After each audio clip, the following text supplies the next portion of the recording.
commencer par étudier le royaume, puisqu'il est important de savoir un certain nombre de choses pour mieux asseoir ses connaissances prophétiques, d'une part, mieux comprendre le plan du salut, mieux savoir dans quel temps nous sommes, avoir une belle, une correcte définition dans notre esprit, dans nos têtes, de ce qu'est le royaume des cieux et le royaume de la terre, parce que, ne vous en déplaise, la Bible parle de deux royaumes, le royaume des cieux et le royaume de la terre.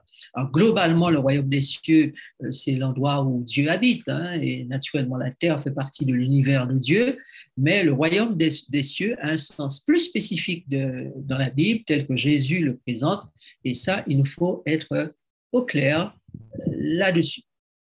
Voilà. Les chrétiens peuvent rater leur entrée dans le royaume.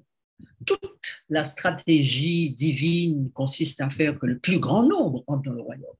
Mais malheureusement, beaucoup vont se croire déjà dans le royaume, mais à la fin se verront ou s'entendront dire « Je ne vous ai jamais connu ».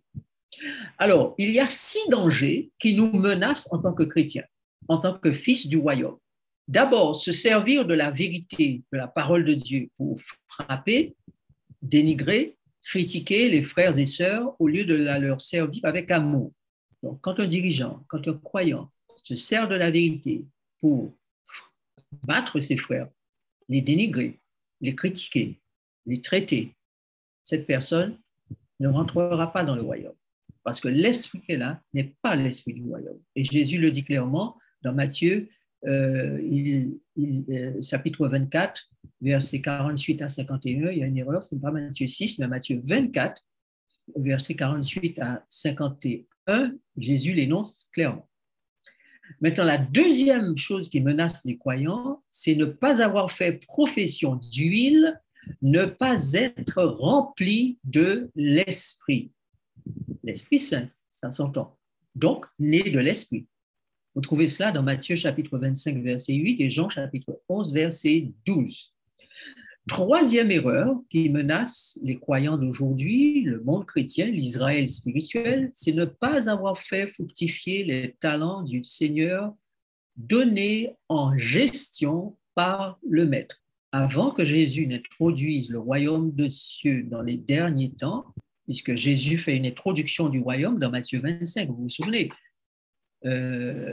si vous avez votre Bible tout près de vous, jetez un œil sur Matthieu 25 et le chapitre 1er, il est dit « Alors le royaume des cieux sera semblable à 10 vierges ». Donc « alors », c'est-à-dire en ce temps-là, après avoir dit ce qu'il a dit dans Matthieu 24. Et dans Matthieu 24, il parle du serviteur qui décrit dans la première partie, dans Matthieu chapitre 24, versets 41 à 48. Il faut bien comprendre que dans Matthieu 24, dans Matthieu 25 et ailleurs, Jésus donne toutes les choses qui peuvent empêcher quelqu'un d'entrer dans le royaume. D'abord, être critique, négatif. Deuxièmement, ne pas avoir fait provision d'huile, donc avoir cherché la plénitude de l'esprit. Troisièmement, ne pas avoir fait fructifier les biens ou talents qu'il a remis à chacun pour la gestion. Maintenant, quatrièmement, être trouvé bouc au lieu de brebis. Car Jésus, au jour du jugement, rassemble les boucs et les brebis à sa droite, les boucs à sa gauche. Donc, si vous n'êtes pas trouvé brebis, vous êtes hors du royaume. OK? Ça s'entend. Puisque après, il est dit au verset 41, ceux qui sont trouvés comme boucs, ils vont être jetés dans le feu qui a été préparé pour le diable et ses anges. Nous n'allons pas lire tous ces textes puisque nous avons pas mal de textes à lire cet après-midi et je les cite simplement. Vous les avez à l'écran, notez-les ou faites une photo de l'écran si vous voulez retenir et revoir les textes car nous insistons pour que vous fassiez comme vous le devez, ne pas juste m'écouter, mais notez les textes, prenez note et allez chercher pour vous-même de façon à ce que l'Esprit de Dieu vous convainc de quelque chose et pas seulement que vous soyez convaincu intellectuellement parce que j'ai argumenté. Cinquièmement, ne pas être humble et doux. Donc, l'humilité et la douceur sont deux caractéristiques de ceux qui doivent hériter du royaume des cieux.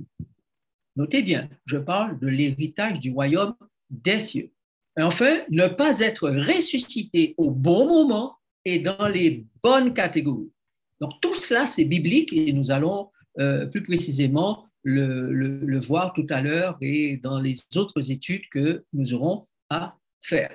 Remarquez cette mise en garde du Christ qui est à noter et soulignée dans vos Bibles. Ceux qui me disent Seigneur, Seigneur n'entreront pas tous dans le royaume des cieux, mais celui-là seul qui fait la volonté de mon Père qui est dans les cieux.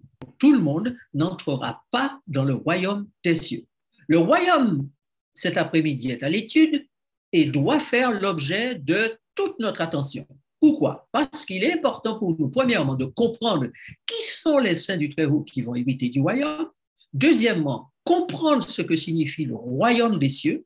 Troisièmement, comprendre quand les saints vont-ils régner, avec qui et sur qui.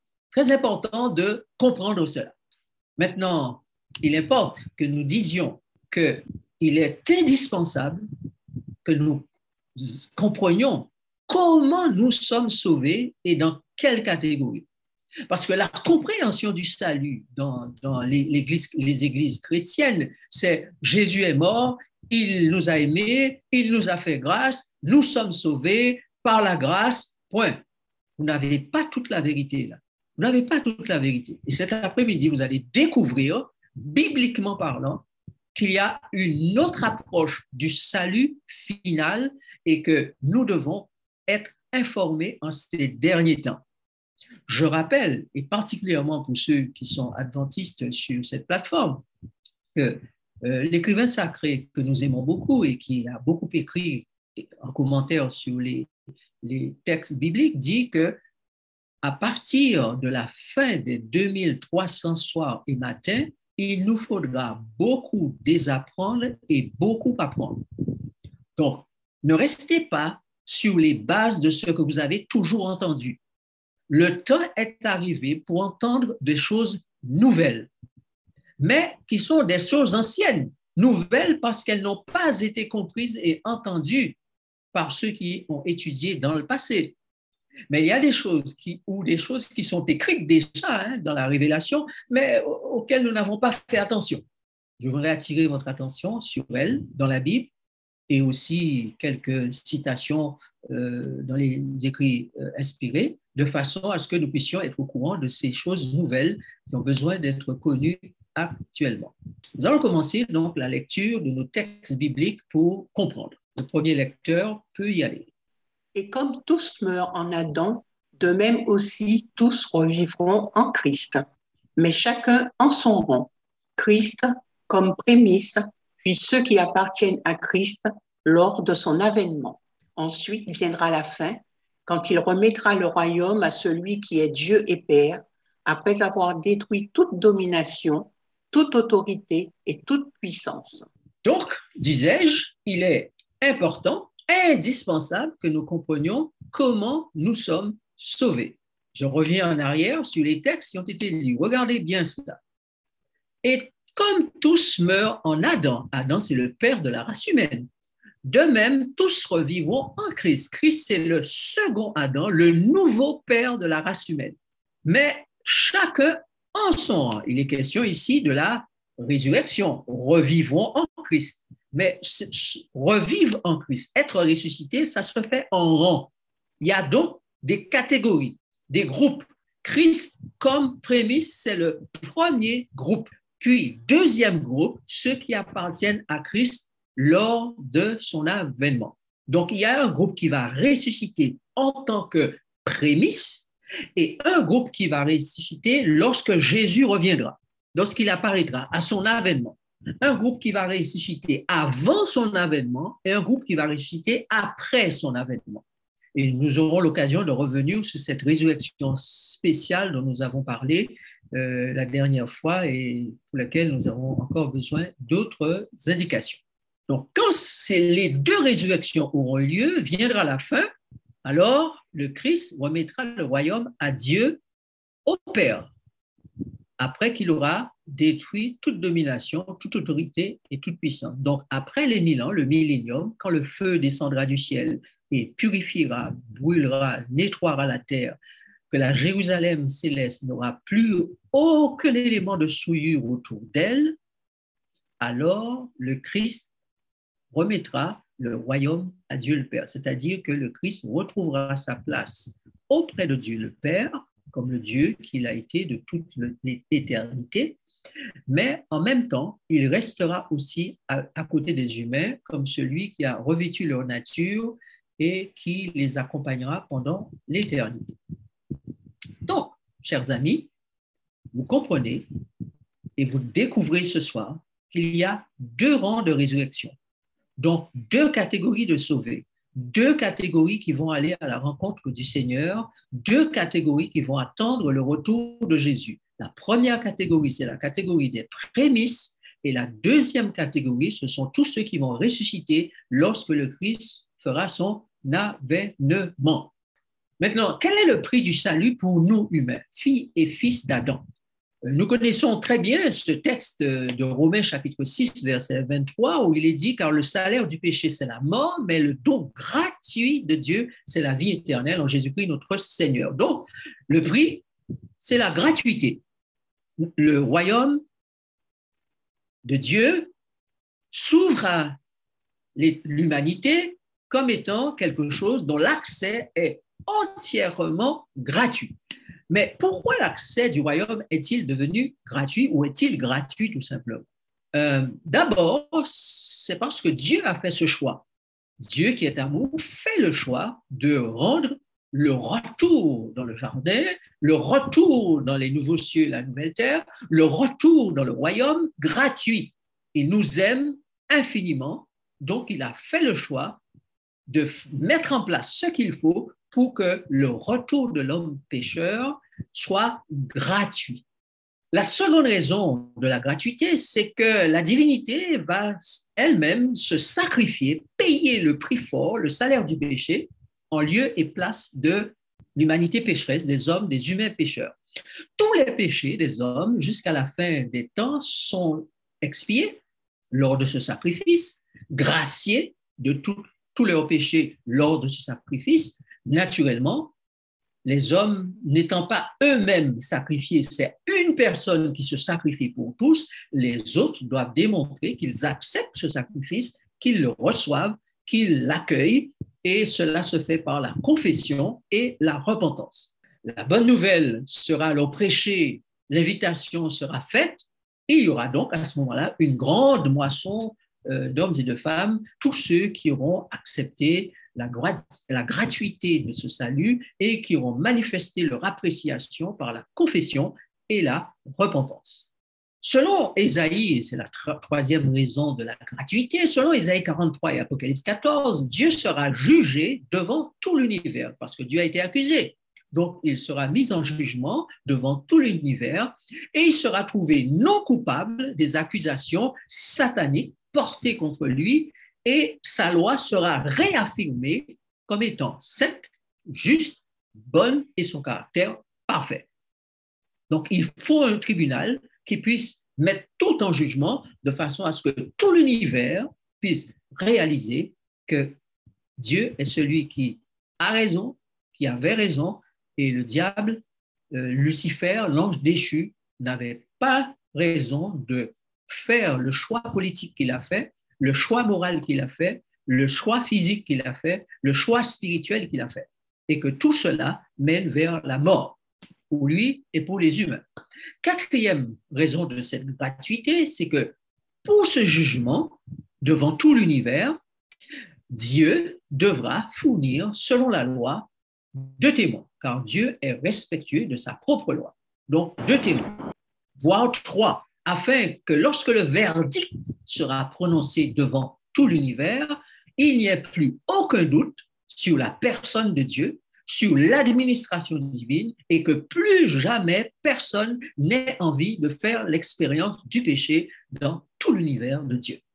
Donc, l'expérience que nous vivons aujourd'hui est une expérience bénéfique pour l'univers. Certes, nous souffrons. La mère qui doit enfanter enfante avec douleur, mais quand le bébé est né, elle est remplie de joie. Ainsi, la terre souffre maintenant, mais quand ce qui est programmé, l'accouchement qui est programmé sera terminé, alors nous allons retrouver notre joie, notre bonheur. Cinquièmement, Il faut pour cela qu'à la fin des temps, un peuple appelé le reste, bibliquement parlant, soit trouvé sur la terre, saint, irréprochable, comme Jésus l'est. Jésus en tant qu'homme, parce qu'il est venu pour être notre exemple. Il a pris la nature humaine, la nature que nous avons héritée d'Adam, pour faire notre expérience, nous montrer le chemin de la victoire, mais en plus de cela, il est venu pour être la victime expiatoire et propitiatoire pour nos péchés. D'accord? Mais à la fin des temps, Dieu doit démontrer par un peuple pur, saint, irréprochable, que c'est possible pour l'homme de faire le choix d'aimer Dieu, de servir Dieu, d'obéir à Dieu et être saint comme Dieu l'est. Alors, ce groupe-là constituera les premiers fruits, les prémices d'une grande moisson.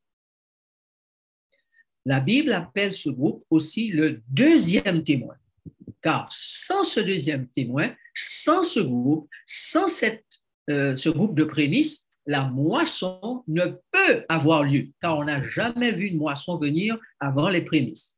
Donc, Dieu s'intéresse d'abord à faire en sorte que les prémices paraissent. Quand les prémices auront paru, alors il y aura mûrissement et la moisson pourra avoir lieu. Nous reviendrons dans l'Apocalypse lorsque nous continuons à étudier les chapitres de l'Apocalypse sur cette vérité biblique. Maintenant, quel est le temps qui est imparti à cela? 6000 ans. Selon l'apôtre Pierre, c'est 6000 ans. Et le 7e millénaire, c'est le millénaire du repos. Donc, 6000 ans seront nécessaires à l'accomplissement de ce plan. Alors, le royaume sera remis au sein du Très-Haut. Je vous invite maintenant à faire la lecture de Daniel chapitre 7.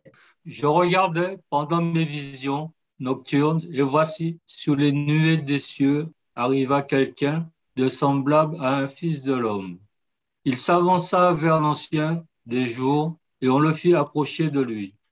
On lui donna la domination, la gloire et le règne, et tous les peuples, les nations et les hommes de toute langue le servirent. Sa domination est une domination éternelle qui ne passera point, et son règne ne sera jamais détruit. Le règne, la domination et la grandeur de tous les royaumes qui sont sous les cieux seront donnés au peuple des saints du Très-Haut. Son règne est un règne éternel, et tous les dominateurs le serviront et lui obéiront. La Bible dit bien que le règne, la domination, la grandeur de tous les royaumes, c'est-à-dire tous les gouvernements qui sont sous les cieux, seront donnés à qui? Au peuple des saints du Très-Haut. Donc, il nous intéresse de savoir qui est ce peuple des saints du Très-Haut.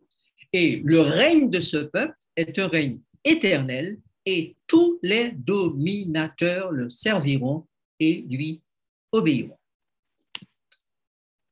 Ainsi, il s'agit pour toi et moi de savoir cet après-midi dans quelle catégorie de sauvés nous sommes. Peuple des saints du Très-Haut ou autre catégorie. À quel groupe appartient le croyant que tu es, le croyant que je suis, les croyants que nous sommes. Si nous lisons les différentes révélations bibliques par rapport à ceux qui vont faire partie du royaume des cieux, ou autre royaume de Dieu, ou royaume de la terre, puisque les trois expressions sont utilisées dans la Bible, royaume des cieux, royaume de Dieu et royaume de la terre.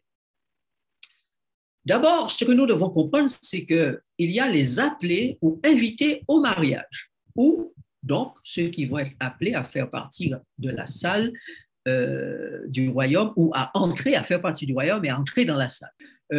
Regardez ce que dit Matthieu. Jésus, prenant la parole, leur parla de nouveau en parabole et il dit : Le royaume des cieux est semblable à un roi qui fit des noces pour son fils. Il envoya ses serviteurs appeler ceux qui étaient invités aux noces, mais ils ne voulurent pas venir. Il envoya encore d'autres serviteurs en disant : Dites aux conviés, voici, j'ai préparé mon festin, mes bœufs et mes bêtes grasses sont tués, tout est prêt, venez aux noces. » Mais sans s'inquiéter de l'invitation, ils s'en allèrent, celui-ci à son champ, celui-là à son trafic. Et les autres se saisirent des serviteurs, les outragèrent et les tuèrent. Le roi fut irrité, il envoya ses troupes, fit périr ses meurtriers et brûla leur ville. Alors il dit à ses serviteurs, « Les noces sont prêtes, mais les conviés n'en étaient pas dignes. Allez donc dans le carrefour et appelez aux noces tous ceux que vous trouverez. » Ses serviteurs allaient dans les chemins, rassemblèrent tous ceux qu'ils trouvèrent, méchants et bons, et la salle des noces fut pleine de convives. Quiconque croit en lui ne sera point confus.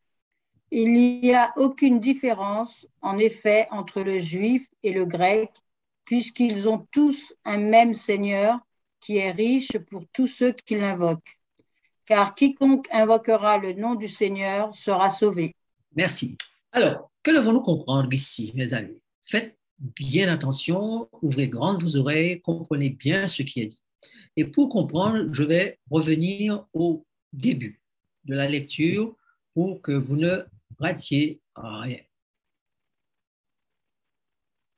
Le royaume des cieux, il est question ici du royaume des cieux, qui est semblable à un roi qui fit des noces pour son fils. Il n'est pas ici question du royaume de la terre, il n'est pas ici question du royaume de Dieu, il est question du royaume des cieux. Et quand vous allez comprendre ce qu'est le royaume des cieux, vous comprenez pourquoi j'insiste. Pour que le royaume des cieux s'installe, il envoie des serviteurs et ces serviteurs font diverses invitations. Mais les invitations ne sont pas toutes acceptées de la même manière au point où à certaines invitations, les autres se saisissent des serviteurs, les outragèrent et vont même voir jusqu'à les tuer. Le roi, qu'est-ce qu'il fait? Il envoie ses troupes et il détruit ses meurtriers, brûle leur ville. Et le roi dit, mais les noces sont prêtes, mais les conviés n'en étaient pas dignes. Alors, faites encore une invitation, allez dans les carrefours, les quartiers, partout où vous pourrez aller et invitez les gens. Ces serviteurs vont faire ça, ils rassemblent tous ceux qu'ils trouvent, méchants et bons. Remarquez donc que ceux qui entrent dans le royaume sont des gens méchants et bons. Ce ne sont pas des gens qui sont parfaits, mais ils arrivent méchants et bons. Et la salle de noces, dit le texte, fut pleine. Maintenant, je vous prie d'aller retrouver Matthieu chapitre 22 et vous allez voir que lorsque ces gens méchants et bons arrivent à la porte du royaume, à la porte de la salle des noces, ils reçoivent un vêtement. Et sans ce vêtement, ils seront jetés dehors, d'après le texte. Donc, ce n'est pas parce qu'ils viennent en méchants et bons qu'ils sont définitivement admis. Il faut une condition, accepter le vêtement. Maintenant, le texte dit que toute personne méchante ou bonne, tout individu méchant ou bon, quiconque croit en Jésus ne sera pas déçu, ne sera pas confus. Et le Paul précise que juif, grec, peu importe, quel que soit l'individu, le Seigneur est le même pour tout le monde. Que vous soyez riche ou pauvre ou savant, ignorant, vous avez un Seigneur au-dessus de tous, riche pour tous, et si ceux-là, méchants ou bons, l'invoquent, il répondra. Quiconque invoquera le nom du Seigneur sera sauvé. La première catégorie que nous avons, c'est la catégorie des appelés ou des invités aux noces, au mariage. Le mariage, c'est le mariage entre la divinité et l'humanité qui va bientôt être célébré dans le ciel, d'accord, selon la prophétie biblique. Okay? Donc, il y a des gens qui sont invités à aller au repas des noces, pas au mariage lui-même, mais c'est-à-dire le mariage où l'engagement est pris, mais le repas des noces, puisque le texte dit que il dit, mes bêtes grasses ont été tuées, le repas est prêt, il n'y a personne pour manger tout ça. Donc, il fait des invitations. Okay? Deuxième catégorie, c'est la catégorie des élus ou vierges faisant partie du cortège. Donc, dans ce mariage, il y a un cortège. Donc, vous avez noté qu'il y a des invités pour le mariage, mais il y a des personnes sélectionnées pour le cortège du mariage. Et si vous lisez Matthieu 25, versets 1 et 2, vous allez pouvoir trouver ça. Nous allons le lire d'ailleurs. Et notez Et prenez le temps de lire dans Apocalypse 14, versets 15 et 16, où il est question de ces personnes qui vont être sélectionnées ou vendangées avec un ange qui parle, qui sort du temple. Et il y a plus précisément de l'autel. Notez cela bien. Regardez ce que la Bible dit. Matthieu 25, versets 1 et 2. Alors le royaume des cieux sera semblable à 10 vierges qui, ayant pris leur lampe, allèrent à la rencontre de l'époux. Stop. Si vous voulez entrer dans le royaume des cieux, vous n'avez pas d'autre choix que d'être vierge. Car le royaume des cieux, à la fin des temps, sera semblable à 10 vierges. Donc, ne croyez pas que vous êtes croyant et autre chose que vous y entrerez. Faux, archi faux. Pour entrer dans le royaume des cieux à la fin des temps, avant, c'était autre chose. Donc, c'était possible. Mais maintenant, Jésus est en train de dire à la fin, alors, quand ce temps-là viendra, le royaume des cieux, pour y entrer, il faut être semblable à 10 vierges parce que le royaume des cieux sera semblable à 10 vierges. Et des vierges qui vont à la rencontre de l'époux. 5 d'entre elles étaient folles et 5 sages. Donc, vous réalisez que toutes les vierges ne sont pas dans les conditions d'y entrer, même les vierges. Parce que les folles, si vous lisez la suite du texte, vous voyez qu'elles n'y entrent pas. Elles sont dehors. Donc, les élus ou vierges, catégorie, dans quelle catégorie de sauver seras-tu? C'est la question posée. Hein? Maintenant, regardez Jean chapitre 1, versets 12 à 13. 12 et 13. Lecture suivante. Mais à tous ceux qui l'ont reçu, à ceux qui croient en son nom, il a donné le pouvoir de devenir enfants de Dieu, lesquels sont nés, non du sang, ni de la volonté de la chair, ni de la volonté de l'homme, mais de Dieu. Regardez bien le texte, relisez-le avec moi et comprenez et intégrez ce qui est dit dans le texte, oubliant tout ce qu'on vous a appris. Prenez juste la vérité que le texte annonce. Le texte dit à tous ceux qui ont reçu la lumière, c'est-à-dire Jésus, à ceux qui croient en son nom, elle a donné le pouvoir de devenir enfants de Dieu, lesquels sont nés pas de relation sexuelle d'un homme et d'une femme.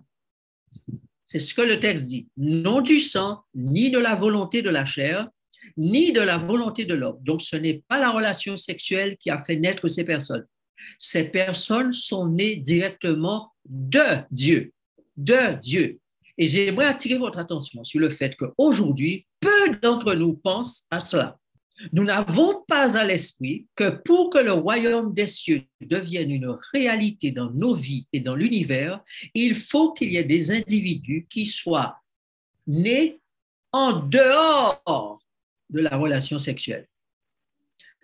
Je me dis, mais pasteur, qu'est-ce que tu racontes? Mais rien de nouveau. Isaac est né hors relation sexuelle. Isaac, c'était un homme de chair et de sang. Il est né hors relation sexuelle. Dieu a attendu que toutes les ovules de la dame soient mortes, qu'elle n'ait plus d'ovules, et à ce moment-là, il l'a rendue enceinte et elle a accouché d'office. Né d'une femme, mais en dehors de la relation sexuelle. La Bible dit qu'elle était stérile. Si vous regardez la naissance des suivants, Isaac, les fils d'Isaac, Jacob, les 2 fils de Benjamin, Joseph, Anne, etc. Vous avez 5 vierges, et nous en parlerons mardi prochain, 5 vierges qui donnent naissance à des enfants sans relation sexuelle. Dieu, pour le royaume des cieux, doit donner naissance à des individus sans relation sexuelle. Ça, ne me demandez pas comment il va le faire, mais c'est ce qu'il a dit. Ils seront nés ni de la volonté de l'homme, ni du sang, ni de la chair, mais de Dieu. D'ailleurs, quand Nicodème a posé la question à Jésus, Jésus lui a dit, mon ami, quand un enfant né de la chair, il est chair. Ce qui est né de la chair est chair. Mais quand on est de l'esprit, ce qui est né de l'esprit est esprit. Donc, il y a 2 types de naissance pour les êtres humains. Naissance de chair et naissance de l'esprit. Donc, il ne suffit pas pour nous d'être nés d'un homme et d'une femme, il faut absolument que nous naissions de l'Esprit parce que Dieu nous en donne la possibilité, parce que le texte dit à tous ceux qui l'ont reçu, à ceux qui croient en son nom, il a donné le pouvoir de devenir enfant de Dieu. Et cet enfant de Dieu qu'il devient n'est pas un enfant de la chair, ni de la volonté sexuelle, ni de la volonté d'un homme ou d'une femme ayant des envies sexuelles ou encore l'envie d'avoir un enfant. Mais c'est Dieu qui fait ça. Alors, généralement, on spiritualise le texte, on le comprend différemment. On dit oui, mais ça, c'est pas ce qu'il faut comprendre. Voilà. Mais pour comprendre, il faut prendre d'abord le texte dans ce qu'il dit. Et après, maintenant, on va voir dans d'autres textes si la Bible appuie et dit la même chose. D'accord?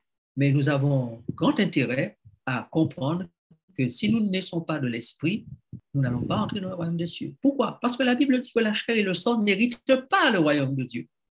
Donc, il faut une nouvelle personne pour entrer dans le royaume des cieux. Troisièmement, les serviteurs ou fidèles. Dans quelle catégorie de sauvés sommes-nous? Lorsque nous lisons les textes suivants, et nous allons les lire tout de suite, vous allez remarquer que toutes ces personnes sont appelées à devenir des gouvernants. Regardez ce que la Bible dit. Premier texte. Il en sera compte d'un homme qui, partant pour un voyage, appela ses serviteurs et leur remit ses biens. Son maître lui dit, « C'est bien, bon et fidèle serviteur, tu as été fidèle en peu de choses, je te confierai beaucoup. Entre la joie de ton maître. Entre dans la joie de ton maître. » Le premier vint et dit, « Seigneur, ta mine a rapporté 10 mines. » Il lui dit, « C'est bien, bon serviteur, parce que tu as été fidèle en peu de choses, reçois le gouvernement de 10 villes. » Vous avez noté que le serviteur qui reçoit des mines, quand il a fait son travail et administré ce qu'il a reçu de la part du maître, il reçoit le gouvernement de 10 villes. Mais ça, c'est Luc qui dit ça. Mais Matthieu dit qu'il y avait des biens du maître remis à 3 serviteurs. Le premier a reçu 5 talents, le deuxième en a reçu 2 et le troisième en a reçu 1. Donc, le texte dit au verset 15 du chapitre 25 de Matthieu, il donna 5 talents à l'un, 2 talents à l'autre et 1 au troisième, et chacun selon sa capacité. Et il partit. Et le verset 14 dit, il partit pour un voyage, partant pour un voyage, il appela ses serviteurs et leur remit ses biens. Donc, lorsque les serviteurs reçoivent les biens, ils gèrent les biens et reçoivent après une récompense. Celui qui a bien géré reçoit une récompense. Celui qui n'a pas géré, il est dit, eh bien, serviteur inutile, jetez-le dehors dans les ténèbres et il y aura des pleurs et des grincements dedans. Donc, dans quelle catégorie de sauvés es-tu? Est-ce que tu es parmi les serviteurs qui ont reçu la gestion des biens et qui font bien leur travail? Quatrièmement, les martyrs ou les persécutés, les tués pour la cause de l'Évangile. Voilà encore une autre catégorie. Voilà ce que dit le texte d'Apocalypse, chapitre 6, verset 9. Quand il ouvrit le 5e sceau, je vis sous l'autel les âmes de ceux qui avaient été immolés à cause de la parole de Dieu et à cause du témoignage qu'ils avaient rendu. Voilà, on appelle ça la persécution. Les martyrs, ceux qui ont été persécutés et mis à mort à cause de l'Évangile, à cause de la parole de Dieu, à cause du témoignage. Donc, nous avons plusieurs catégories dans la Bible qui sont censées hériter de l'éternité, qui sont censées hériter du royaume des cieux ou du royaume de la terre. La question est, dans quelle catégorie te trouves-tu? Dans quelle catégorie nous trouvons-nous aujourd'hui et dans quelle catégorie allons-nous être classés pour hériter royaume des cieux, royaume de la terre, royaume de Dieu? En termes de gouvernance du royaume, ces catégories peuvent être réduites en 2 catégories. Les 5 catégories que nous avons citées peuvent être réduites en 2 catégories. Les gouvernants et les gouvernés, les ministres et les sujets du royaume. Quoi qu'il en soit, de quelque catégorie que vous fassiez partie, vous serez soit parmi les gouvernants, ceux qui reçoivent les villes, qui entrent dans la joie du maître et qui ont reçu des biens à gérer, qui ont bien fait, ou encore vous serez parmi les sujets du royaume. Voici une citation que j'ai trouvée dans le livre Patriarches et Prophètes, écrit par Eddie White, page 12, chapitre L'origine du mal. Autour du trône se rassembla par myriades de myriades et milliers de milliers la foule innombrable des anges placés dans l'ordre de leur rang, à la fois ministres et sujets, mais tous nimbés par la gloire dont rayonne le trône de la divinité. Donc, le ciel, le royaume de Dieu est gouverné d'une certaine manière. Et dans le royaume de Dieu, il y a ceux qui sont ministres et ceux qui sont sujets du royaume. Il n'y a rien de nouveau sous le soleil. Mais qui sont donc précisément ces saints du royaume qui vont hériter du royaume des cieux, comme le dit Daniel? Mais qui sont plus précisément ces saints du Très-Haut, à qui le royaume est remis, selon ce que dit Daniel? Lisons encore la parole.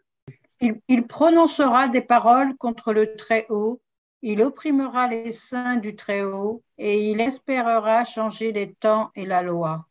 Et les saints seront livrés entre eux de ses mains pendant un temps des temps et la moitié d'un temps.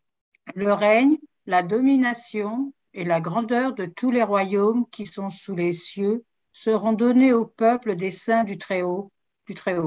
Son règne est un règne éternel, et tous les dominateurs le serviront et lui obéiront.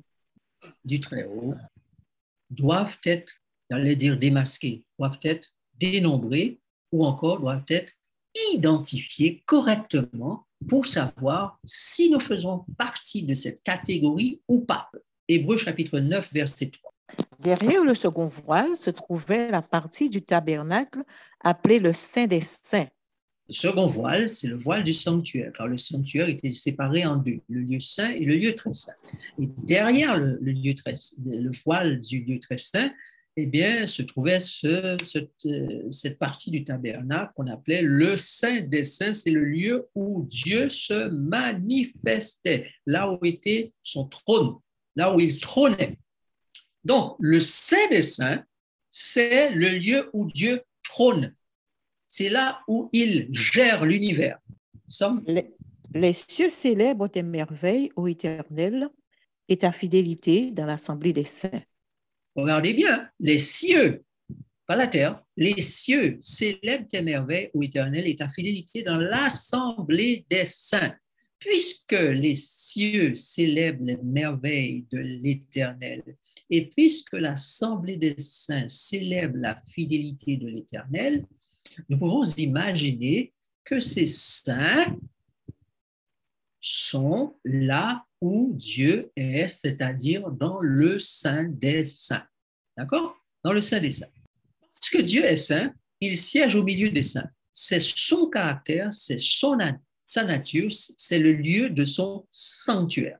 Maintenant, remarquez que la Bible dit, comment d'un être souillé sortira-t-il un homme pur? Il n'en sortira aucun. Ce qui veut dire que Dieu ne peut pas siéger parmi les pécheurs, ceux qui commettent des péchés, car l'homme pécheur ne peut pas être pur et il ne peut sortir de lui aucun être pur ou de la pureté. Voilà pourquoi nous avons lu tout à l'heure, vous vous rappelez, à ceux qui l'ont reçu, à ceux qui croient en son nom, il a donné le pouvoir de devenir enfants de Dieu, lesquels sont nés non du sang, ni de la chair. Pourquoi? Parce que tout ça, c'est souillé, ni de l'homme. Pourquoi? L'homme est souillé par le péché, mais de Dieu. Donc, une seule manière de ne pas être souillé et de pouvoir siéger dans l'assemblée des saints, c'est être né de Dieu, d'en haut. Si un homme ne naît d'eau de nouveau, si un homme ne naît d'eau et d'esprit, il ne peut ni voir ni entrer dans le royaume de Dieu, dit Jésus à Nicodème. Aucun pécheur ne peut de prime abord être appelé saint. Le pécheur ne peut de prime abord être désigné comme un saint. Seuls les anges au milieu desquels Dieu siège sont appelés saints. C'est d'abord les anges qui sont connus dans la Bible comme étant les saints, parce qu'ils sont purs. sur la terre, il faut tout un processus pour que Dieu puisse pouvoir siéger. Il a fallu le sanctuaire pour que Dieu siège au milieu d'Israël sans qu'Israël ne soit détruit. D'accord? Mais de toute éternité, Dieu siège au milieu des saints. Les saints déclarent sa fidélité. Et Isaïe dit tout le temps, il dit Saint, Saint, Saint est l'Éternel des armées. Toute la terre est pleine de sa gloire. Isaïe chapitre 6. Les saints sont donc avant tout des anges, esprits libres ou esprits enfermés dans la prison de la chair, du péché et de la mort, en attendant le libérateur et l'Esprit de Dieu qui les fait naître. Donc, tant que l'Esprit de Dieu ne nous a pas fait naître de nouveau, nous sommes enfermés dans la prison de la chair, du péché et de la mort. Nous sommes considérés comme souillés. Regardez ce que dit la Bible. J'entendis parler un saint, et un autre saint dit à celui qui parlait, pendant combien de temps s'accomplira la vision sur le sacrifice perpétuel et sur le péché dévastateur? Jusqu'à quand le sanctuaire et l'armée seront-ils foulés? Vous voyez donc les êtres saints, les anges, s'étonnent. Ils se disent, mais ça va durer pendant combien de temps, ce sacrifice perpétuel, ce péché dévastateur? Est-ce que les êtres humains vont rester ainsi dans l'état de souillure, d'impureté pendant combien de temps ça va durer?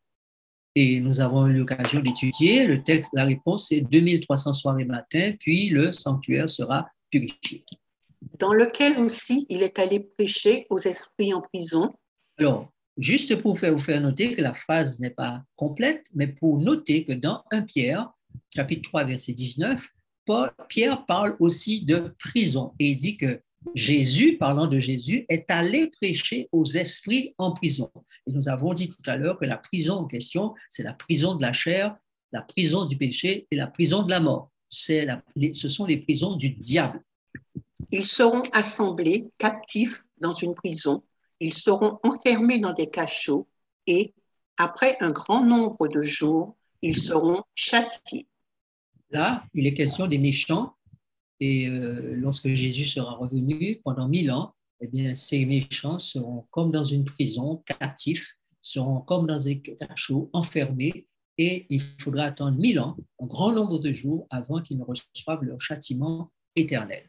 Pour ouvrir les yeux des aveugles, pour faire sortir de prison le captif et de leur cachot ceux qui habitent dans les ténèbres. Donc là, c'est Ésaïe qui parle et vous voyez que cette phrase d'Ésaïe, Jésus va la reprendre lorsque lui va entrer dans le temple et qu'il va annoncer la nature de sa mission.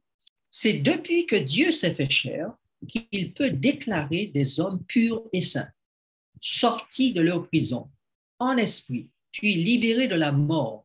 Et dans les deux cas, d'abord spirituellement, puis physiquement, il faut une résurrection.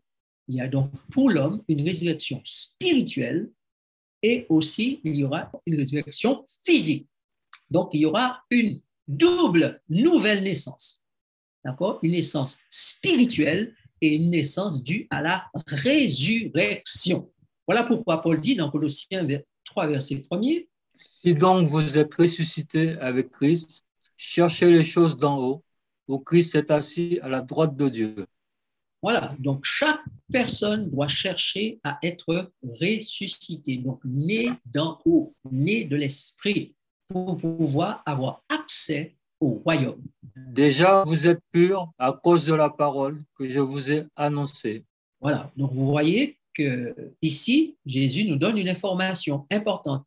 Il dit que cette nouvelle naissance, ce nouvel état de pureté, est possible à cause de la parole qu'il nous a annoncée. Donc, grâce à la parole de Dieu, nous pouvons passer d'un état d'impur, souillé, à un état pur, né de nouveau. Ainsi, Pierre nous dit, la sainteté des enfants ne réside pas dans leur nature, mais dans leur conduite. Or, la conduite, elle vient de ce qui est dans l'esprit.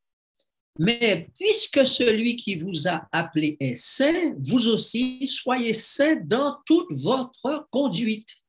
Donc, notre sainteté n'est pas dans notre nature. Nous ne naissons pas saints. Nous le devenons par la parole de Dieu et cela se manifeste dans notre conduite. La Bible dit que les cieux ont été faits par la parole de Dieu et toute leur armée par le souffle de sa bouche.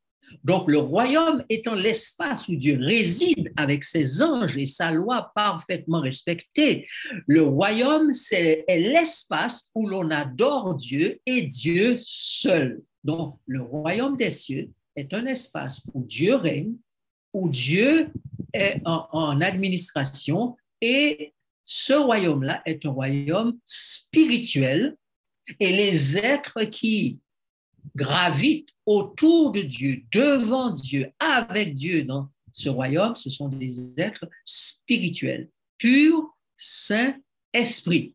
Maintenant, quelle est l'unique catégorie d'êtres humains dans la Bible appelés saints et irréprochables et de par leur esprit et de par leur caractère? Regardons ce que dit la Bible. Je regardais et voici l'agneau se tenait sur la montagne de Sion et avec lui 144 000 personnes qui avaient son nom et le nom de son Père écrit sur leur front. Regardez bien, soulignez, retenez, ne pas oublier avec la suite de la lecture. Il y avait là 144 000 personnes qui avaient quoi? Le nom du Père sur leur front, mais aussi le nom de l'agneau. Ce sont ceux qui ne se sont pas souillés avec des femmes, car ils sont vierges, ils suivent l'agneau partout où il va. Ils ont été rachetés d'entre les hommes comme des prémices pour Dieu et pour l'agneau. Alors, beaucoup se sont toujours demandé, mais qu'est-ce que ça veut dire ne pas être souillé avec des femmes? Car ils sont vierges. Et deux choses vont ensemble. Ne pas être souillé avec des femmes car ils sont vierges. C'est-à-dire que ces personnes n'ont pas eu de relation sexuelle, entre guillemets, avec une femme. Ils n'ont pas encore eu de relation sexuelle. D'accord? Mais ça, ce n'est pas le sens spirituel du texte. Ça, c'est une image qui est employée pour définir la virginité. Donc, quand on n'a pas encore eu de relation sexuelle, on est vierge. Or, ce sont les vierges qui vont constituer le royaume. Nous l'avons vu dans Matthieu 25. Ce sont les vierges. Donc, le texte ne veut pas mettre l'accent sur la sexualité, mais utiliser une image sexuelle pour nous dire que nous avons besoin de la virginité. Or, cette virginité, c'est Dieu qui nous la donne. Comment nous la donne-t-il? En faisant que nous naissions pas de la femme, physiquement parlant, mais que nous puissions naître de lui-même, spirituellement parlant. Donc, ne pas être souillé avec la femme, c'est devenir vierge par une nouvelle naissance qui n'est pas une naissance qui vient de la femme, c'est-à-dire la femme qui est chair, parce que tirée de la côte d'Adam, chair de ma chair, os de mes os, mais directement de l'Esprit de Dieu.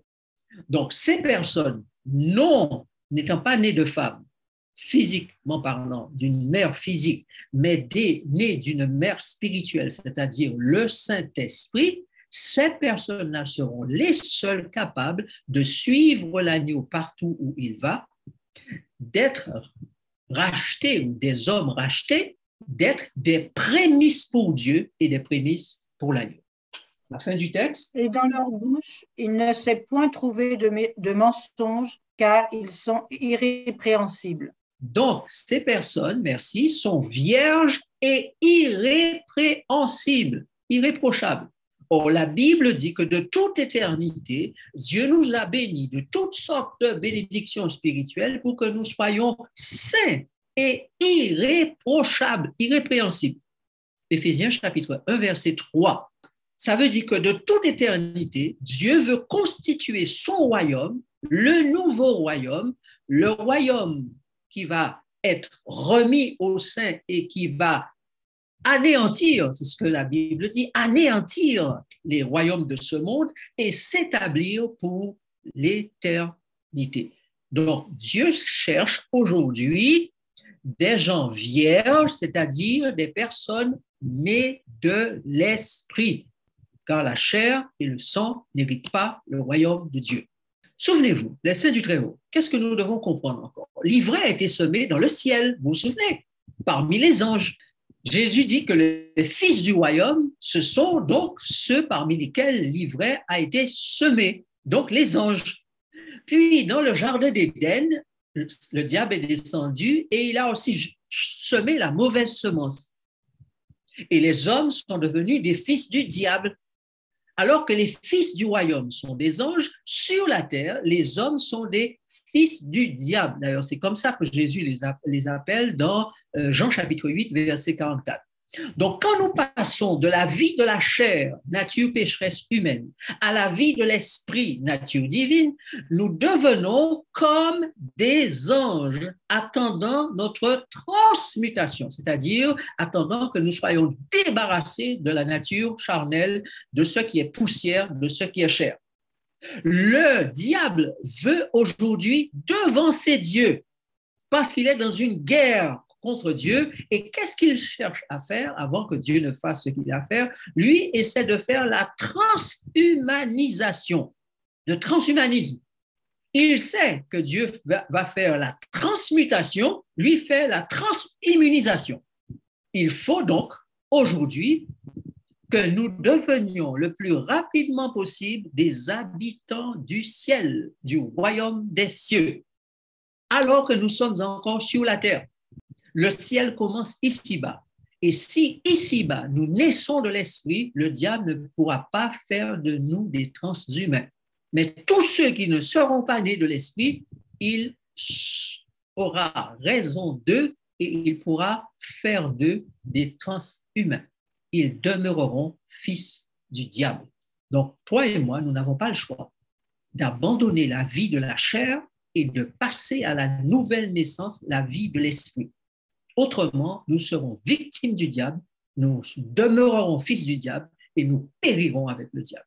La chair et le sang n'héritent pas le royaume de Dieu. Aux anges restés fidèles, donc dans le ciel, seront ajoutés les serviteurs fidèles, ceux qui se sont débarrassés complètement de l'emprise de la chair et qui vivront dès à présent comme des anges, uniquement selon l'Esprit de Dieu pour bien gérer les biens du maître. Car on ne pourra pas bien gérer les biens du maître et être récompensé si l'on n'est pas né de l'Esprit, si on n'est pas devenu une vierge au service de Dieu. Remarquons ce que dit l'Écriture. Si nous vivons par l'Esprit, marchons aussi selon l'Esprit. Logique, non? Car à la résurrection des morts, les hommes ne prendront point de femmes, ni les femmes de mari, mais ils seront comme les anges dans les cieux. OK. Jésus nous dit, moi, je vous destine à être des anges. Cette histoire de femme et de mari, ça n'existera pas. D'ailleurs, dans mon royaume, il n'y a pas de mâle et de femelle. Ça n'existe pas. Il y a des êtres angéliques, asexués, sont à mon service. Et c'est comme ça que toutes mes créatures sont autour de moi, dans le royaume des cieux.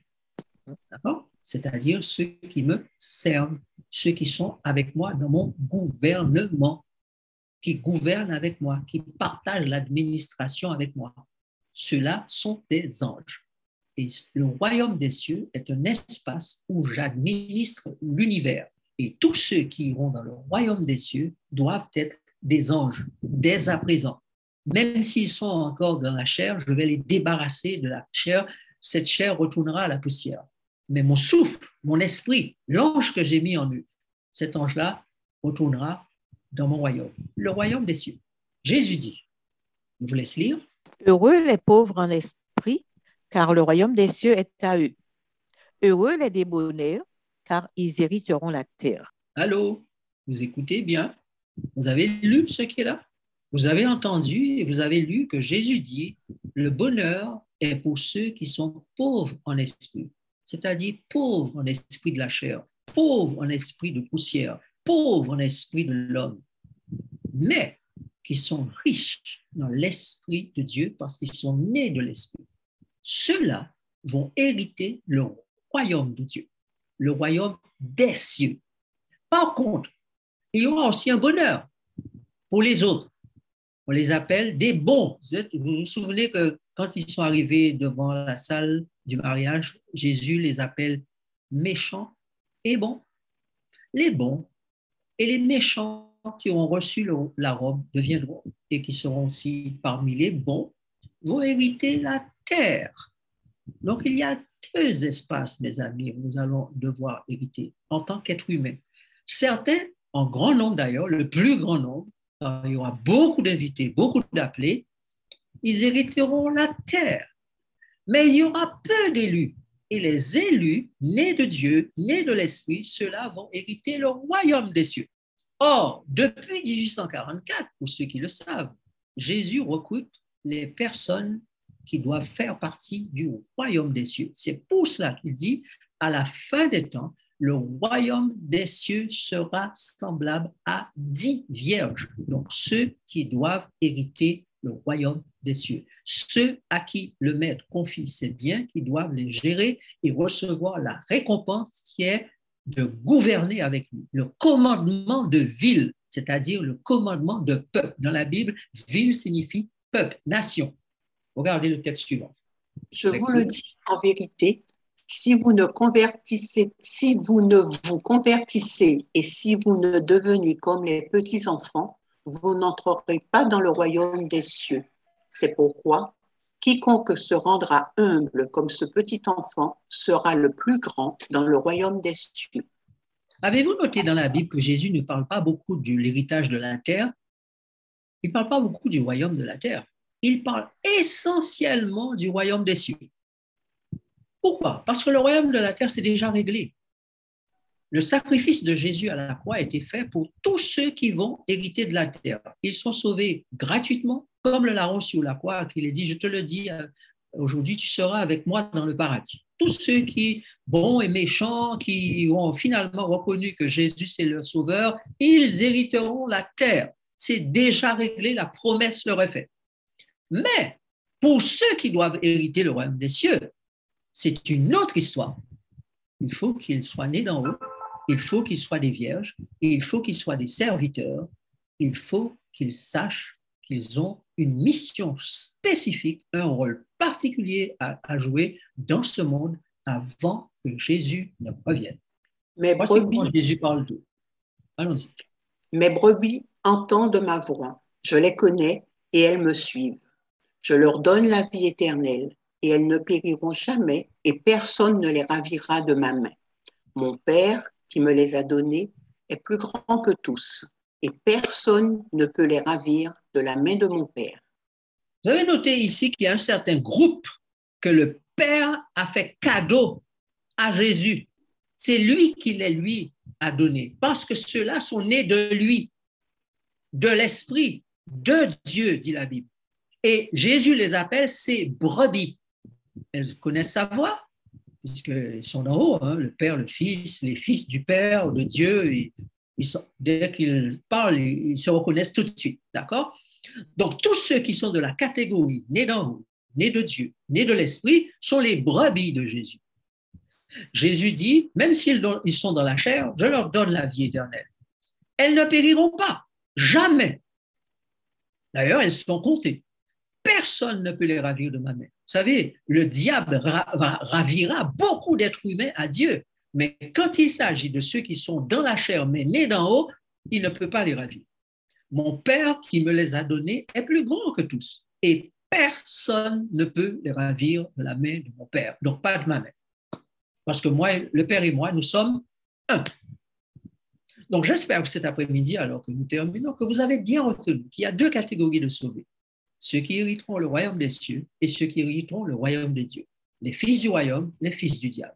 Les fils du diable, beaucoup seront sauvés parce qu'ils reconnaîtront que Jésus est le sauveur, comme le larron sur la croix. Ils vont recevoir la grâce de Dieu. Mais pour ceux qui doivent hériter le royaume des cieux, ils doivent faire preuve de service. Service. Et c'est pour cela qu'on les appelle, la Bible les appelle des serviteurs. Ils doivent être vierges, purs, remplis de l'Esprit de Dieu, nés d'en haut.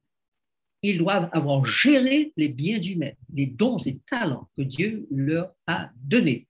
Et ils recevront une récompense pour ce qu'ils auront fait pour Dieu dans ce monde. Ce n'est pas pour être sauvés qu'ils font ça. Ils font ça parce qu'ils vont coopérer avec Dieu pour l'œuvre spécifique que Dieu a accomplie dans le monde. Ils vont rendre gloire à Dieu de telle manière dans le monde qu'à la fin, Dieu les récompense pour avoir été avec lui dans le combat, dans la souffrance, dans le sacrifice, jusqu'au bout. Donc, ces fils du royaume, appelés brebis, sont dans la main du Père, pas dans la main du diable. Enfants du diable, sur la terre, le diable dit, vous avez pour père le diable. Les êtres humains nés dans ce monde sont les enfants du diable. Mais le Père, parmi ces êtres humains, il y a ceux qu'il va faire naître lui-même d'une autre naissance, de l'esprit. Et ceux-là sont offerts à Jésus.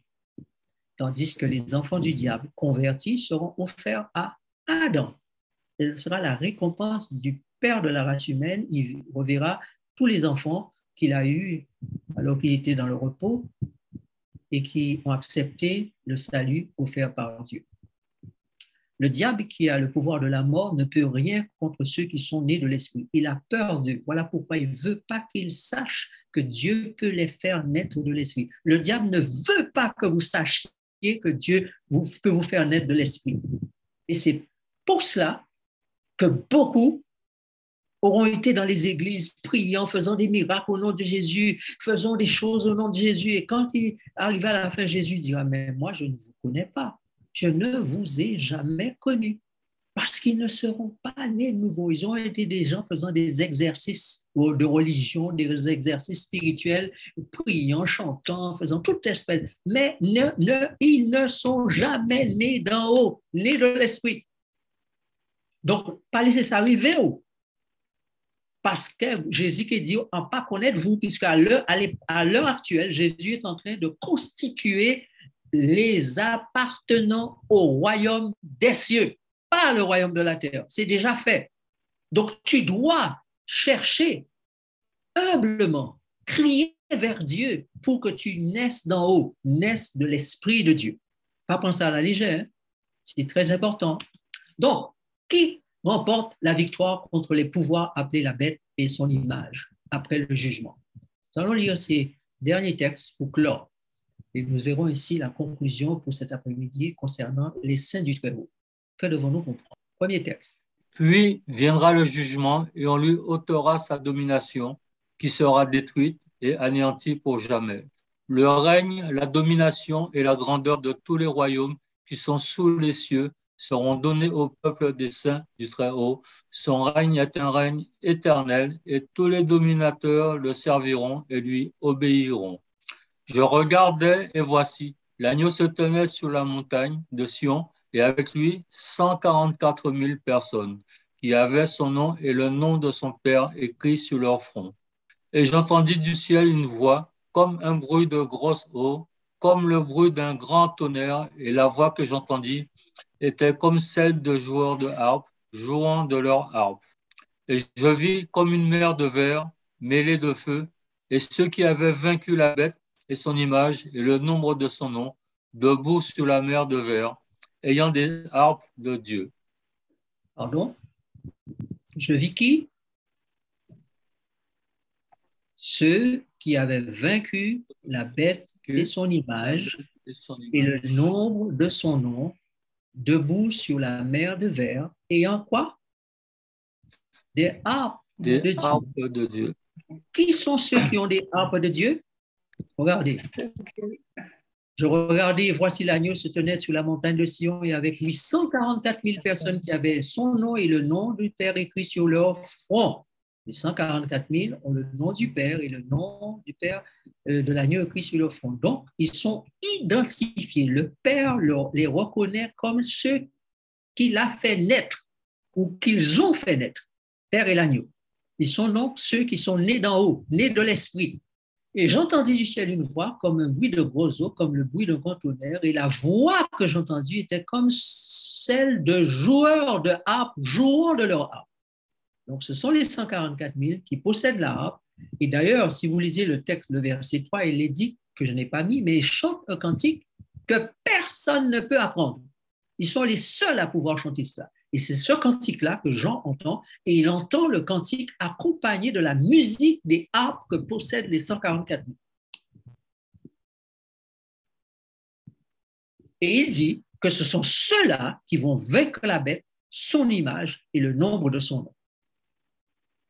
Donc les 144 000 ne vont pas être trompés, couillonnés par le diable, par son transhumanisme, par tout ce qu'il fait à l'humain aujourd'hui pour pouvoir les marquer. Ils ne seront pas trompés par cela, parce qu'ils ont l'éclairage, parce qu'ils ont l'Esprit de Dieu, parce qu'ils sont nés d'en haut. Ils déjoueront tous les pièges du diable. Personne ne peut les ravir des mains de Jésus. Mets-toi entre les mains de Jésus. Laisse-toi faire naître de nouveau pour que tu ne sois pas victime du diable en ces temps de la fin. Voici le texte, qui n'était pas là où il devait être. Et il chante le cantique de Moïse, le serviteur de Dieu, et le cantique de la nuit en disant, tes œuvres sont grandes et admirables, Seigneur Dieu Tout-Puissant. Tes voies sont justes et véritables, roi des nations. C'est la fin de notre étude. Voilà. Si vous avez des questions, eh bien, vous levez la main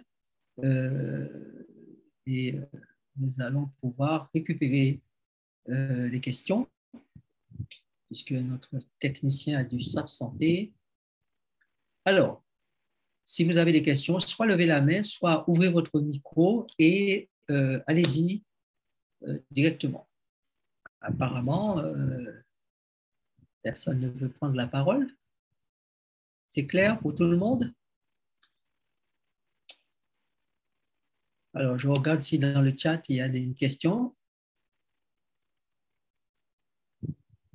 Alors, il y a quelqu'un qui... Alors, je vais au début pour voir si c'est des questions avant. Alors, il y a quelqu'un qui pose la question, 6000 ans, c'est où dans la Bible? On a déjà étudié ça. Hein? Reprenez les vidéos sur lesquelles nous avons étudié cet aspect des 6000 ans et des 7000 ans. Vous allez tout de suite comprendre. Si vous allez sur Lumière pour les temps actuels sur YouTube, vous allez voir, vous pouvez chercher la vidéo où nous faisons l'explication des 6000 ans. Mais pour une explication rapide, pour la personne qui pose la question, vous trouvez ça dans 2 Pierre, chapitre 3, où Pierre dit que, parlant des 6 jours de la création, il dit qu'un jour pour Dieu, c'est comme 1000 ans. C'est 2 Pierre, chapitre 3, verset 8. Mais il est une chose bien aimée que vous ne devez pas ignorer, c'est que devant le Seigneur, un jour est comme 1000 ans et 1000 ans comme un jour. Parce que beaucoup de gens, si vous lisez le texte, se moquaient, disent depuis le temps qu'on dit que Jésus va revenir, c'est une foutaise, ça, c'est de la bêtise. Voilà, on dit Jésus revient, belle parole, ok? Mais Pierre le dit, c'est que ces gens-là ignorent que Jésus ne peut pas revenir avant que le temps ne soit arrivé. Et le temps, il est compté par 1000 ans, par milliers d'années. Donc, chaque jour de la création correspond à 1000 ans. Donc, comme il y a eu 6 jours de la création et le repos le 7e jour, donc le 7e 1000 ans, donc il y aura 6000 ans pour le travail et 1 millier d'années pour le repos. D'accord? Bon, la personne qui a posé la question, pour l'île de terre, je répète, c'est 2 Pierre, chapitre 3, versets 1 à 9. Et il dit, le Seigneur ne tarde pas dans l'accomplissement de la promesse, comme quelques-uns le croient, mais il use de patience, ne voulant pas qu'aucun périsse, mais que tous arrivent à la repentance. Donc, le temps que Dieu a laissé pour faire usage de patience, pour sauver le plus grand nombre de personnes, ce temps-là doit durer 6 temps, c'est-à-dire 6 jours, ou encore si chaque jour est égal à 1000 ans, donc 6000 ans.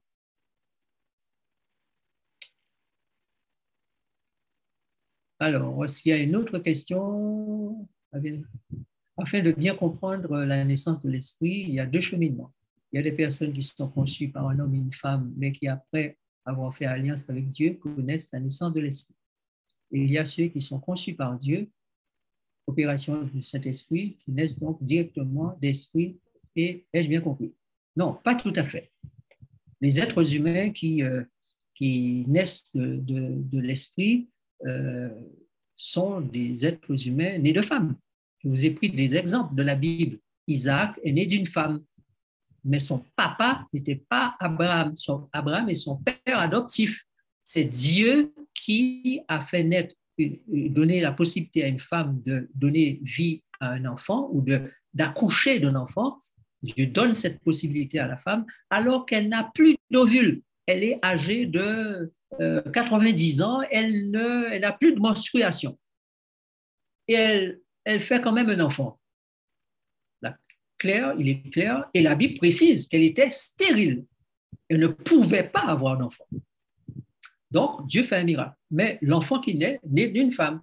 Donc, lorsque Dieu fera le miracle de vous faire naître en tant qu'enfant qui lui appartient, votre maman ne le sait pas, mais vous avez déjà été marqué. C'est Dieu qui vous a fait naître. C'est lui qui vous garde et vous protège dans ce monde. C'est lui qui vous conduit dans ce monde. C'est lui qui vous fera entendre directement et normalement et naturellement la voix du Christ qui vous appellera à être un serviteur ou une servante. Vous avez des tas de gens dans l'Église, mais chaque fois qu'on les appelle à servir, ils ne sont jamais prêts à servir. Ils trouvent toutes sortes d'excuses. Ces gens-là ne peuvent pas être nés de l'esprit. Toute personne née de l'esprit entend la voix de Dieu et se met tout de suite au service. Bon et fidèle serviteur. Donc, les personnes qui sont toujours en train de maugréer par rapport à leur service pour Dieu sont toujours fatiguées, ne peuvent jamais. Bon, peut-être qu'à un moment donné, ça va arriver. Peut-être que. Mais quand on regarde le fils d'Isaac, il est né de l'esprit et il était soumis à son père. D'ailleurs, les fils nés de l'esprit de Dieu ne sont pas normalement sous l'influence de leur mère, mais sous l'influence de leur père. D'accord? Tous les fils nés de l'esprit sont sous l'influence de leur mère, de leur père. Ok? Pourquoi? Parce que Ève n'est pas née de la poussière et de l'esprit.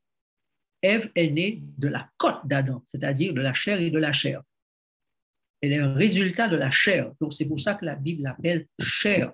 La femme, et ne pas être souillée avec la femme, c'est ne pas être née de la chair. C'est ce que ça veut dire. D'accord?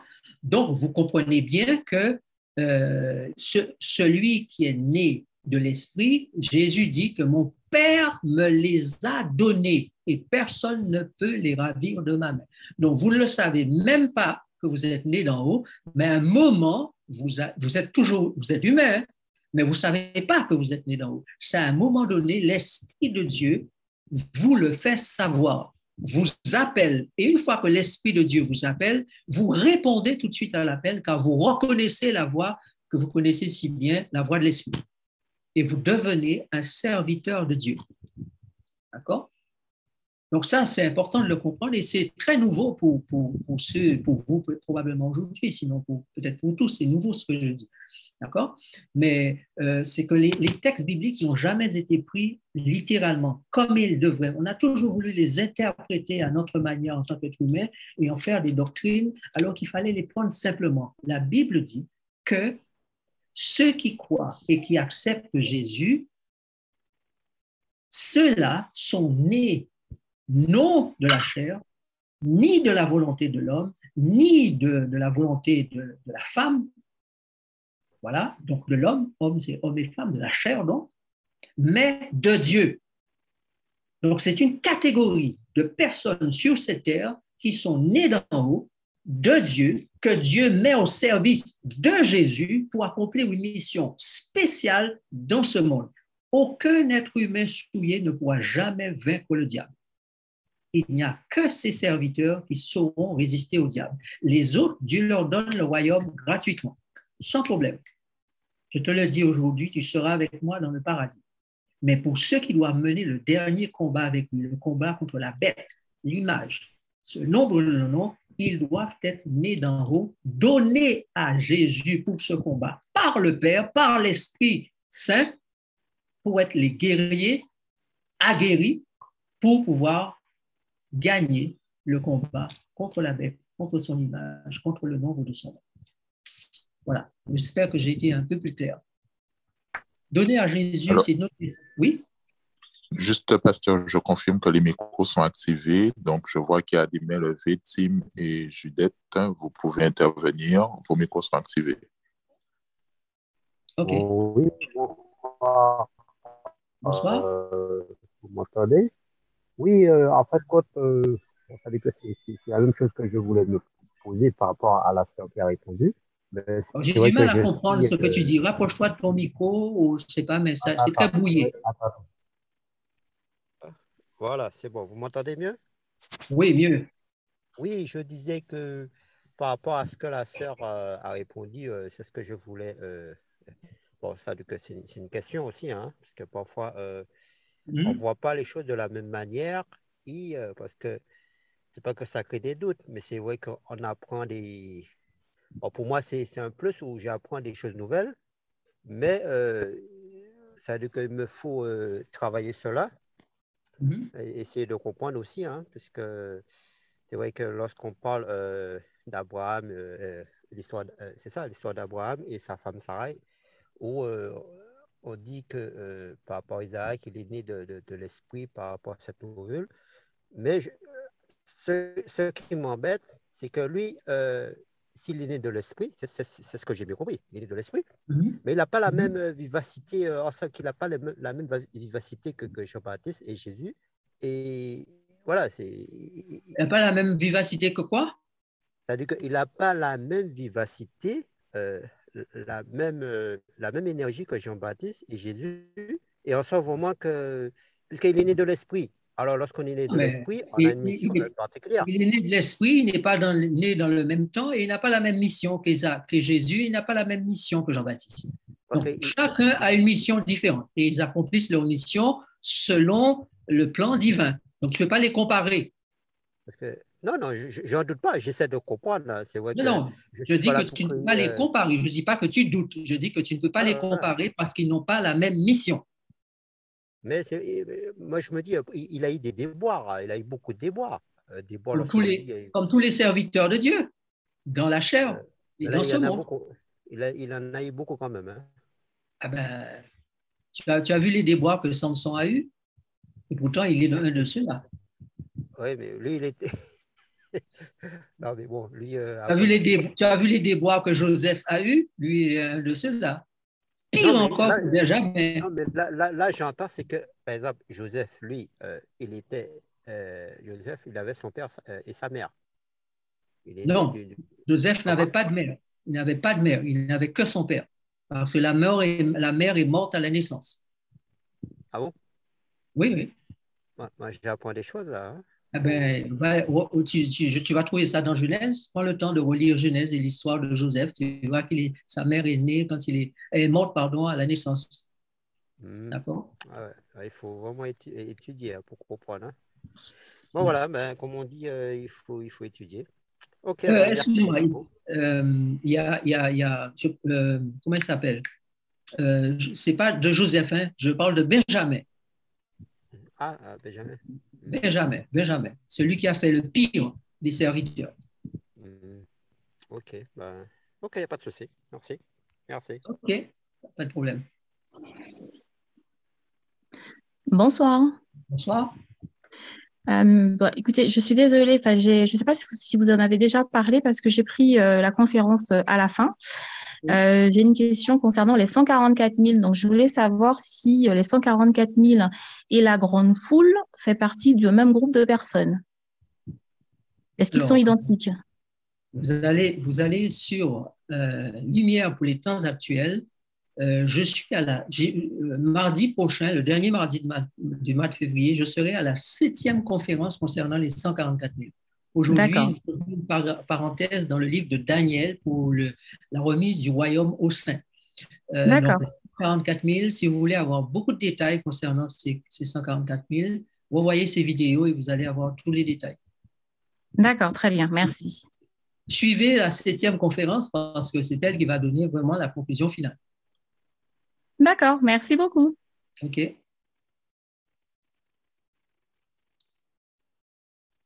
Est-ce qu'il y a d'autres questions? Bon, je regarde dans le chat. Alors, la personne dit donner à Jésus et donner à Adam. Peux-tu préciser, pasteur, s'il te plaît? Alors, je précise que Jésus dit que les enfants qui naissent dans ce monde sont des fils du diable. Donc, les fils d'Adam, mari d'Ève, puisque Adam et Ève ont péché, tous les enfants, les descendants ou la descendance d'Adam et Ève sont devenus automatiquement des enfants du diable, puisque le diable a reçu tacitement par le péché la soumission d'Adam et d'Ève à son pouvoir. Il a reçu donc ce que Dieu avait remis à Adam et Ève, c'est-à-dire la domination. Donc la terre est devenue le lieu d'habitation du diable et la propriété du diable. D'ailleurs, Jésus dit que le diable est le prince de ce monde. Donc Jésus, dans Jean 8, verset 44, notez le texte, appelle les gens qui sont autour de lui et dit, la raison pour laquelle vous ne comprenez pas ce que je vous dis, c'est parce que vous êtes fils du diable. Vous avez pour père le diable. Il est menteur et meurtrier. Vous avez tellement de mensonges dans votre tête, vous avez tellement de choses qu'on vous a appris qui ne sont pas des vérités, que vous avez du mal à entendre ce que je vous dis maintenant en tant que vérité. D'accord? Donc, les fils d'Adam, la descendance d'Adam, ces personnes qui ont été trompées, gourées, qui ont été tuées, martyrisées, piétinées par le diable, ceux-là, s'ils crient vers Dieu, font appel à la miséricorde divine, seront sauvés par grâce, comme le larron sur la croix, même en tant que méchants, parce qu'ils vont en tant que méchants, parce que dans la salle, vous avez lu dans Matthieu 22, viennent répondant à l'invitation, bons et méchants. Donc tous ces bons, ces débonnaires, bons et méchants vont hériter de la terre. Or, qu'est-ce que la terre? Sinon l'espace où Dieu a planté des choses. Et la graine qu'il a plantée dans cette terre, c'est Adam. Donc, tous les êtres humains sont considérés comme de la semence que Dieu a plantée dans la terre. Voilà pourquoi Jésus dit que les fils du royaume sont la semence. Matthieu chapitre 13. Donc, toute cette semence d'Adam que Jésus va sauver, et ce sera la récompense qu'il va donner à Adam. Il va montrer à Adam le sacrifice qu'il a dû faire pour sauver ses enfants. Mais les enfants qui vont remporter la victoire avec Jésus sur le diable, sur les associés du diable et sur la politique satanique de donner un nom et un nombre aux êtres humains, ceux-là sont nés d'en haut, de Dieu, de l'Esprit de Dieu. Et ils vont hériter le royaume de Dieu. Ils seront des ministres avec Dieu. Tandis que ceux qui seront la récompense d'Adam seront des sujets du royaume. Voilà pourquoi, pour les serviteurs, Matthieu 24, Matthieu 25 et Luc 19, pour les serviteurs qui ont reçu des biens, des dons, des talents et qui les font fructifier au service du maître, la récompense qui leur est faite, c'est d'entrer dans l'intimité du maître. La récompense qui leur est faite, c'est de recevoir le gouvernement de ville, c'est-à-dire de peuple. Donc, ça veut dire qu'ils vont administrer les sujets du royaume avec Dieu. Deux catégories de sauvés, les serviteurs, ministres, vierges, c'est les mêmes personnes, gouvernants, et les sujets du royaume, gouvernés. Voilà. Alors, au-delà de cela, en plus d'accepter le salut, l'invitation est de viser la vie avec Dieu, le Père en tant que serviteur. Exactement. Alors, voilà pourquoi j'aime à dire aux gens, aux pasteurs et à tous ceux qui m'entendent aujourd'hui, Dieu ne cherche pas des disciples aujourd'hui. Il cherche des serviteurs. Parce que le disciple n'est pas nécessairement le serviteur. On ne peut pas être serviteur sans être disciple, mais on peut être disciple sans jamais devenir serviteur. Donc Dieu aujourd'hui ne cherche pas simplement des disciples, mais il cherche des serviteurs, des gens qui vont atteindre la maturité. Vous savez que dans Éphésiens chapitre 4, Paul dit « jusqu'à ce que nous ayons atteint la stature parfaite de Dieu en Jésus-Christ ». C'est ce peuple-là que Dieu veut avoir à la fin des temps, ceux qui ont atteint la maturité. Et ceux-là sont appelés des serviteurs, parce qu'ils vont entrer dans le perpétuel et servir l'humanité, servir, bon, pas l'humanité sauvée, les sujets du royaume. Ils vont servir l'univers, ils vont servir Dieu pendant l'éternité. Ils suivront Jésus partout où il va. Et d'ailleurs, je dois vous dire que les privilèges des 144 000 ne seront pas les privilèges des sujets sauvés ou des sauvés sujets du royaume. Ils n'ont pas les mêmes privilèges. Alors, bonjour, je n'ai pas compris, les vierges auront des enfants sans relation sexuelle. Non, c'est pas ce que j'ai dit, je n'ai pas parlé d'enfants. J'ai dit que Dieu aura des enfants sans passer nécessairement par la relation sexuelle. Okay? C'est ce qu'il a fait pour Isaac, c'est ce qu'il a fait pour les enfants Jacob et Ésaü, c'est ce qu'il a fait pour Joseph et Benjamin, c'est ce qu'il a fait pour Samuel. Toutes ces femmes, toutes ces mères étaient stériles. Elles ne pouvaient pas avoir des relations sexuelles normales et enfanter. Mais elles ont prié, ou bien le mari a prié, et Dieu a fait un miracle. Pas un miracle après la relation sexuelle, un miracle, parce que même après la relation sexuelle, stérile ne pouvait pas avoir d'enfant. Mais Dieu a fait en sorte qu'elle puisse en avoir. C'est le miracle divin. C'est celui qui est le créateur et qui maîtrise tout, n'est-ce pas? Si vous entrez dans les détails, comment il a fait, moi, je ne suis pas Dieu, je ne peux pas répondre à la question. Mais la Bible nous dit, précise chaque fois, pour montrer bien que c'est l'intervention de Dieu, elles étaient stériles, c'est-à-dire ne pouvaient point avoir d'enfants.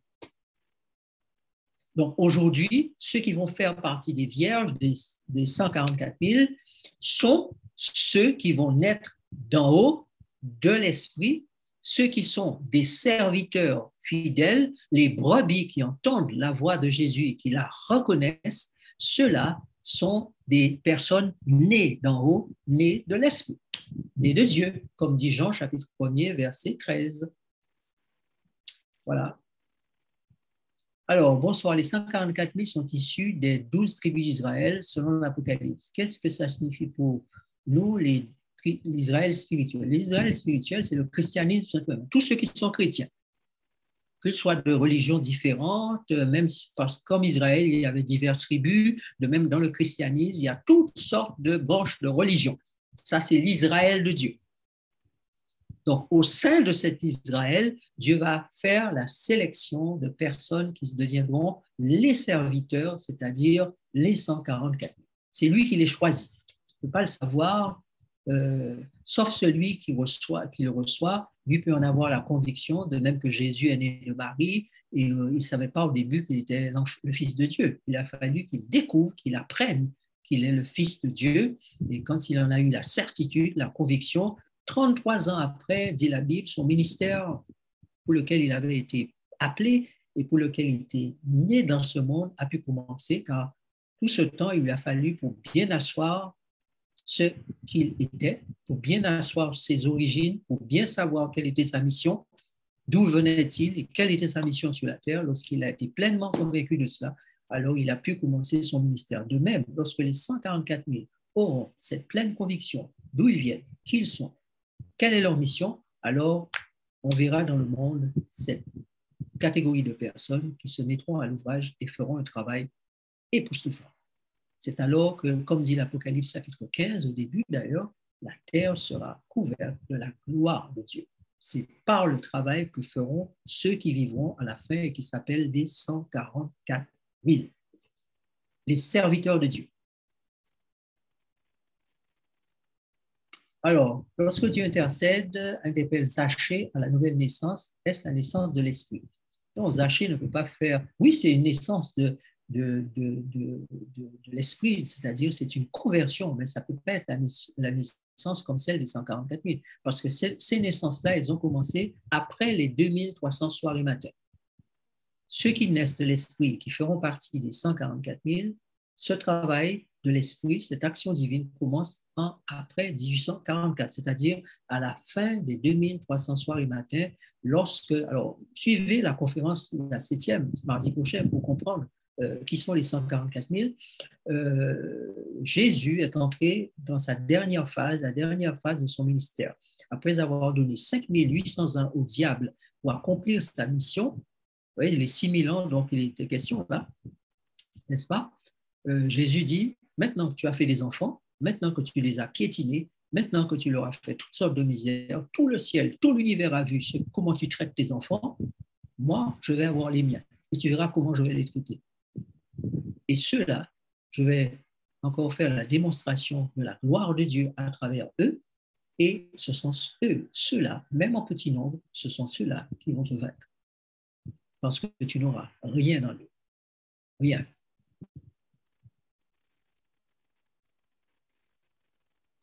Alors, il y a encore une dernière question. Mais à tous ceux qui l'ont reçu, à ceux qui croient en son nom, il a donné le pouvoir de devenir enfant de Dieu. Qui est-elle? Mais la parole de Dieu. Il faut lire le contexte, il faut lire les versets qui sont avant. La parole de Dieu. À tous ceux qui ont reçu cette parole, et cette parole, c'est Jésus. Donc, à tous ceux qui ont reçu Jésus, eh bien, il a donné le pouvoir de devenir de ces êtres nés de l'Esprit. Mais il y a né de l'Esprit avant la fin des 2300 soirs du matin, et il y a né de l'Esprit après les 2300 soirs du matin. Il y a né de l'Esprit pendant la période du lieu saint et né de l'Esprit pendant la période du lieu très saint. Donc, on peut dire que les 144 000, ce sont les très saints, les spécifiques ou très spécifiques, particuliers, les gouvernants, les serviteurs fidèles, ceux qui vont régner avec Jésus, ceux qui vont régner avec Dieu, ceux qui vont partager l'administration de l'univers avec Dieu. Voilà, ils sont particuliers, ils sont spécifiques. Donc, ceux-là sont mis en place, formés, ordonnés, comptés après les 2300 soirs et matins. La prochaine conférence ne sera pas à la même heure. La prochaine conférence, ce sera le dernier mardi du mois de février. C'est la question qui est posée. Je réponds à la question. Dernier mardi du mois de février, qui se trouve être, je crois, le 23 février. Je crois que c'était le 29, je me suis trompé. Le 22, pardon. Le 22 février, ce n'est pas le 29. J'ai mis quelque part le 29, mais c'est le 22. Le 29, c'est le mois de mars. Donc, je vais devoir corriger ça. Donc, le 22 février, ce sera la prochaine conférence. Donc, tout simplement, mardi prochain, donc mardi qui vient là. Voilà. Et ce sera à 18h30. 18h30. Ou si vous êtes en dehors des Antilles, donc il faut calculer, je crois qu'il y a 5 heures de différence, je m'abuse. Voilà. OK, ben, nous sommes parvenus à la fin. Je n'ai pas d'autres questions dans le chat. Si vous en avez, vous avez levé la main. Je regarde s'il y a quelqu'un qui a levé la main. Non, je ne vois pas de main levée à ce stade. Excuse-moi, pasteur. Oui? Oui, bonsoir. La dernière conférence, c'est 18h30. C'est heure de Guadeloupe, c'est ça? Bien sûr. On est en Guadeloupe, oui. 18h30. D'accord. OK, merci. D'accord. OK, bien, nous allons prier. Notre Dieu, merci pour ce moment que nous avons passé à étudier ta parole, duquel ou de laquelle nous avons tiré des choses nouvelles, nouvellement entendues, peut-être nouvellement comprises aussi par certains. Merci de nous éclairer quand tu veux nous faire connaître la vérité présente, puisque c'est un temps nouveau, ce sont les tout derniers temps. Et ce que tu veux révéler à tes enfants pour qu'ils soient préparés pour ce temps-là est particulier. Et beaucoup de choses que nous avons appris et entendues par le passé devront être désappris pour beaucoup apprendre. Donne-nous l'esprit qu'il faut pour cela. Donne-nous la compréhension. Donne-nous l'humilité dont nous avons besoin. Donne-nous de pouvoir accepter le chemin que tu places devant nous et y marcher avec détermination, malgré les sacrifices que cela comportera, malgré les difficultés qui seront sur ce chemin. Merci de nous faire savoir ou de nous rappeler que tu l'as dit, c'est celui qui persévérera jusqu'à la fin qui sera sauvé. Puissions-nous être de cela, au nom de Jésus. Amen.